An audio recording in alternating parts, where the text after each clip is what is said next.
ராதே கிருஷ்ண. சுக மகரிஷி செமந்தகமணியோட வரலாற்றையும் ஜாம்பவதி சத்யபாமாவோட திருமணத்தையும் வர்ணிக்க கேட்டோம்.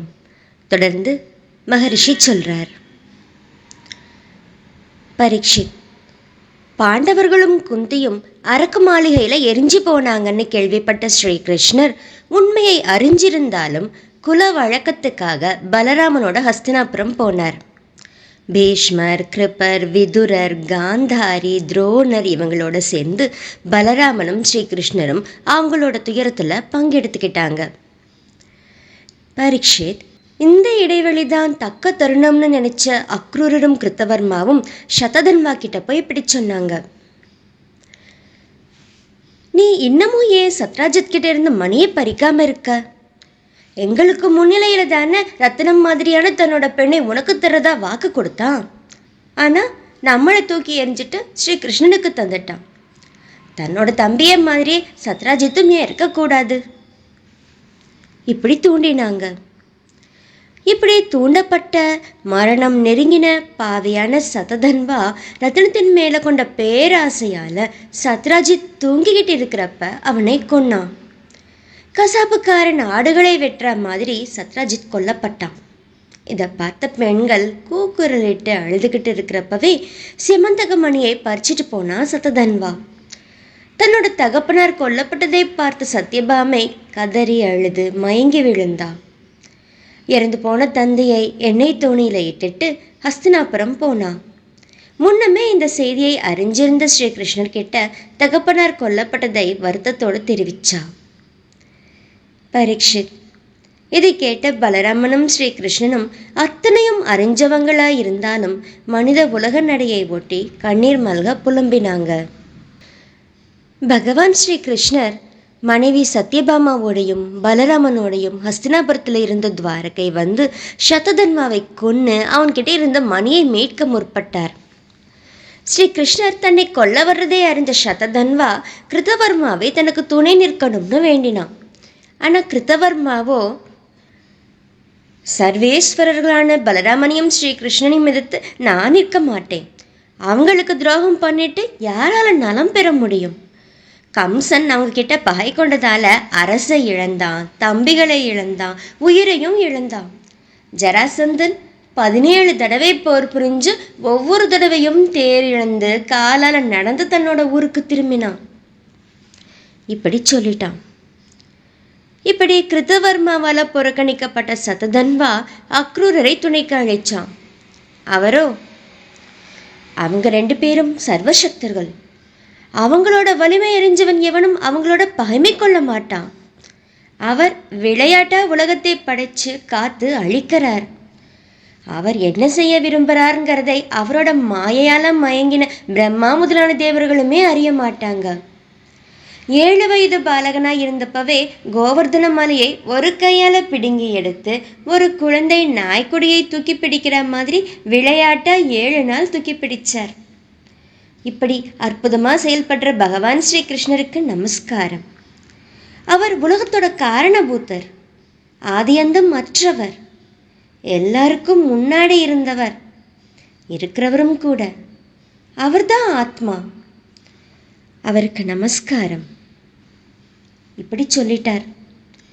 இப்படி அக்ரூரரும் மறுத்துட அந்த மணியை அவர்கிட்ட ஒப்படைச்சிட்டு 100 யோஜனை தூரம் போகிற வலிமை மிக்க குதிரை மேலே ஏறி தப்பி ஓடினான். பலராமனும் ஸ்ரீகிருஷ்ணரும் வெகு வேகமா போகிற குதிரைகள் பூட்டின கருடனை கொடியாக கொண்ட தன்னோட ரதத்துல ஏறி தன்னோட மாமனாரை கொண்ட சததன்வாவை விரட்டிட்டு போனாங்க. மிதிலைக்கு பக்கத்துல ஒரு உய்யானவனத்துல கலைச்சி விழுந்துட்டு தன்னோட குதிரையை அப்படியே விட்டுட்டு பயத்தினால காலாலேயே ஓடினா சததன்வா. ஸ்ரீ கிருஷ்ணரும் கோபத்தோடு அவனை பின்தொடர்ந்து போனார். கால்நடையா ஓடின அவனை கால்நடையா துரத்திட்டு போன ஸ்ரீகிருஷ்ணர் சக்கரத்தால அவனோட தலையை கொய்திட்டு அவனோட ஆடையில மணியை தேடினார். மணி கிடைக்காம அண்ணன் கிட்ட திரும்பி வந்த ஸ்ரீகிருஷ்ணர் மணி அவன்கிட்ட இல்லாததை சொன்னார். அதுக்கு பலராமர், அந்த மணி யாரோ ஒருத்தர்கிட்ட நிச்சயமா ஒப்படைக்கப்பட்டிருக்கு, அதை தேடுறதுக்கு நகரத்துக்கு போ அப்படின்னு சொன்னார். தான் தன்னோட அரிய நண்பரான விதேக அரசரை காண விரும்புறதா சொல்லி மிதிலைக்கு போனார் பலராமன். அவரை பார்த்த மிதிலை மன்னன் மகிழ்ச்சி அடைஞ்சு சட்டுன்னு எழுந்து மதிப்புக்குரிய அவரை வரவேற்று முறைப்படி உபசரித்தார். அங்கே பலராமர் சில ஆண்டுகள் தங்கினார். அப்பதான் திருதராஷ்டிரரோட மகன் துரியோதனன் அவர்கிட்ட கதை பயிற்சி பெற்றான். சத்யபாமாவோட விருப்பத்தை நிறைவேற்றின ஸ்ரீகிருஷ்ணர் துவாரகைக்கு வந்து சததன்வாவோட மரணத்தையும் அவன்கிட்ட மணி இல்லாததையும் சொன்னார். இறந்த மாமனாரான சத்ராஜித்துக்கு உரிய ஈமக்கடன்கள் அத்தனையும் உற்றார் உறவினர்களை கொண்டு செய்விச்சார். இந்த தீச்செயல்ல சததன்வாவை ஈடுபடுத்தின அக்ரூரரும் கிருத்தவர்மாவும் சததன்வாவோட வதத்தை கேட்டு பயந்து நடுங்கி துவாரகையை விட்டு ஓடி ஒழிஞ்சிட்டாங்க. இப்படி அக்ரூரர் துவாரகையில் இருந்து வெளியேறினதும் துவாரகாவாசிகளுக்கு கேடு வர்றதை உணர்த்துற நிமித்தங்கள் உடல்லையும் மனசுலையும் பௌத்திகமாகவும் தெய்வீகமாகவும் அடிக்கடி தோன்றிச்சுன்னு சிலர் சொல்கிறாங்க. இன்னும் சிலர் முனிவர்களும் தஞ்சம் புகிற பகவான் ஸ்ரீ கிருஷ்ணர் இருக்கிற இடத்துல துர்நிமித்தங்கள் பார்க்கறதுங்கிறது எப்படி பொருந்தும் இப்படி சொன்னாங்க. முதியவர்கள் இப்படி சொன்னாங்க. முதல்ல ஒரு சமயம் காசியில் மழை பொழியலை. அப்போ அக்ரூரரோட தகப்பனார் ஸ்வபல்கர் அங்கே வந்தார். வந்ததும் மழை பொழிஞ்சுது. அதனால் காசி அரசர் தன்னோட மகளான காந்தினியை அவருக்கு திருமணம் செய்விச்சார். அவரோட மகனான அக்ரூரரும் அதே பெருமை பெற்றவர். அவர் போகிற இடத்துல எல்லாம் மழை பொழியும். துன்பமோ மகாமாரி முதலான தீமைகளோ நெருங்காது. பரீட்சித், பஞ்சத்துக்கும் துர்நிமித்தங்களுக்கும் இது மட்டும் காரணம் இல்லைங்கிறதை பகவான் அறிவார். இருந்தாலும் தூதர்களை அனுப்பி அக்ரூரரை வரவழைச்சு பேசினார். அவரை நலம் விசாரித்து கொண்டாடி இனிய உபச்சாரங்கள் செஞ்சு சிரிச்சுக்கிட்டே இப்படி சொன்னார். அவர்தான் எல்லாரோட உள்ளத்தையும் அறிவாரே. ஏன் அத்தனையுமே அறிஞ்சவராச்சே அவர். அக்ரூரரே, தினமும் 746 கிலோ தங்கம் கொடுக்கிற சியமந்தக மணியை சததன்வா உங்ககிட்ட கொடுத்ததும் அது உங்ககிட்ட தான் இருக்குதுங்கிறதையும் நாங்கள் முன்னமே அறிவோம். சத்ராஜித்துக்கு புத்திரன் இல்லாததால் அவரோட பெண்ணுக்கு பிறந்த பிள்ளைகளை நீர் வார்த்து தர்ப்பணம் செஞ்சும் பெண்டங்கள் வழங்கியும் அவரோட கடன்களை அடைச்சு மீதம் இருக்கிற அவரோட உரிமை பொருட்களை பெறுவாங்க.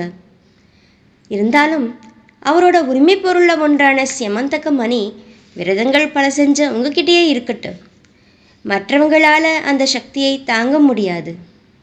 ஆனால் என்னோட அண்ணன் பலராமன் அந்த மணி விஷயத்தில் என்னை முழுசாக நம்ப மறுக்கிறார்.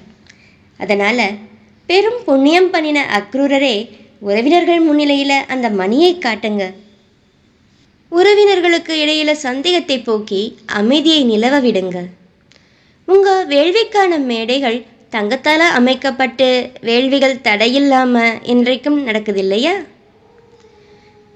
இப்படி இனிய சொற்களால் கவரப்பட்ட ஷபல்கரோட புதல்வரான அக்ரூரர் மேலாடையில் மறைச்சி வச்சிருந்த சூரியனுக்கு ஒப்பான ஒளி கொண்ட அந்த மணியை ஸ்ரீ கிருஷ்ணர்கிட்ட கொடுத்தார். எங்கேயும் நிறைஞ்ச கண்ணன் சியமந்தக மணியை உறவினர்கள் கிட்ட காட்டி அதனால் தனக்கு ஏற்பட்ட அவப்பெயரை துடைச்சு மறுபடியும் அக்ரூரர்கிட்டையே திருப்பி கொடுத்தார். ஆறு குணத்தவனான பகவானும் சர்வேஸ்வரனுமான ஸ்ரீ கிருஷ்ணரோட இந்த வரலாறு பெருமை மிகுந்தது, பாவத்தை களையக்கூடியது, மங்களம் கொடுக்க வல்லது. இந்த வரலாற்றை படிப்பவனும் கேட்பவனும் நினைப்பவனும் அவப்பெயர் நீங்கி பாவம் அகன்று அமைதி பெறுவான். ஸ்ரீமத் பாகவத மகாபுராணம் தசமஸ்கந்தத்தோட பிற்பகுதியில் 57வது அத்தியாயம் முற்றிற்று. சர்வம் கிருஷ்ணார்ப்பணம்.